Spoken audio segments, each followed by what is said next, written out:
What is up, 30 millionaires?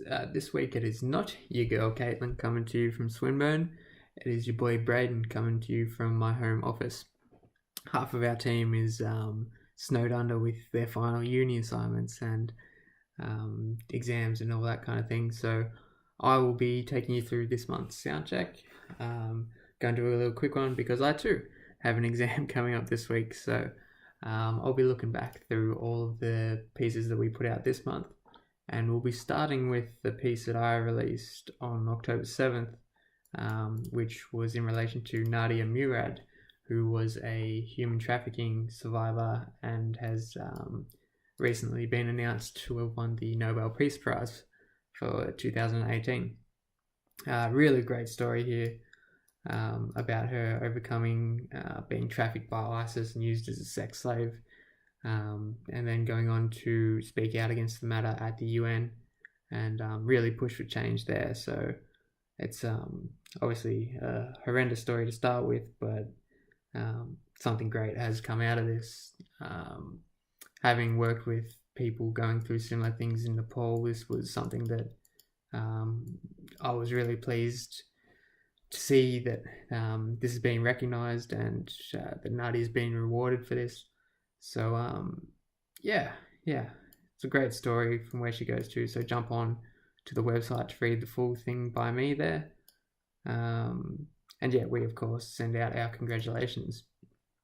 The next piece was written by Sam, and he took another look through history at who Christopher Columbus really was, and it's something that we do is we look at these explorers with a lot of pride without really understanding what actually happened back then. But as Sam goes on to say,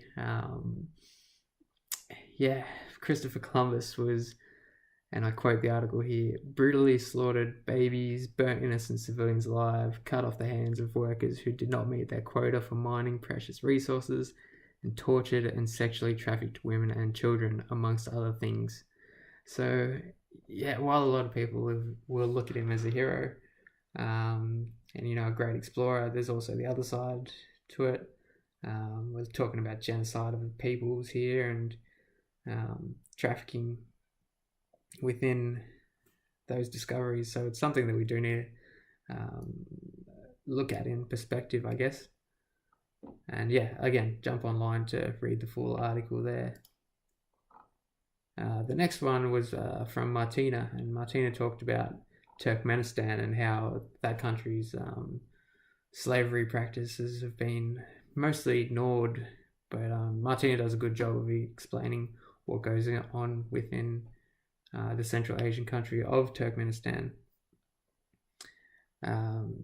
As she goes on to say that a human trafficking and modern slavery report has shown that in the past few years, the country has experienced a surge in prostitution due to men pushing their women families into, and even in some cases, parents selling their daughters inside brothels they have built in their homes, which to a lot of Westerners is an unimaginable thing.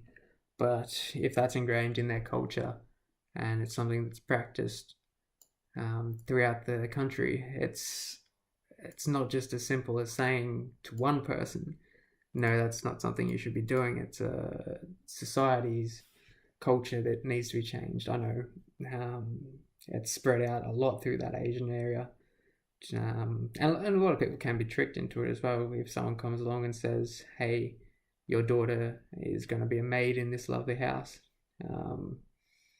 we'll pay you for her to come with us and we'll make sure she has a good life and sends money back to the family. But obviously that's a lie, and these girls end up in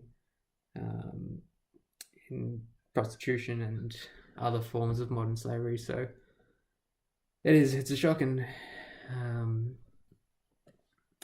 practice, and it's a shocking culture, but it is part of a bigger problem that needs to be addressed. And Martina does go on to say that the EU has ignored a lot of the problems in there, and there has been a coalition for the ICC which has fought for human rights through the international court, so that's good to see. and it's something that needs to be pushed more. And then you can instigate those norms to show that, yeah, that is what's wrong and that shouldn't be happening. So that's what we covered this month in here at 30 million to none. Sorry for the shortened version, but as I said, we're all a bunch of uni students and we're all pretty much in the pressure cooker this time of year. So thanks for tuning in. I'm off to hit the books and prepare for my exam on Wednesday.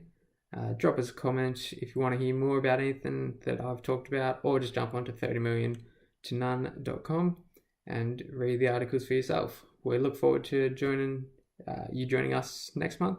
Until then, make some noise.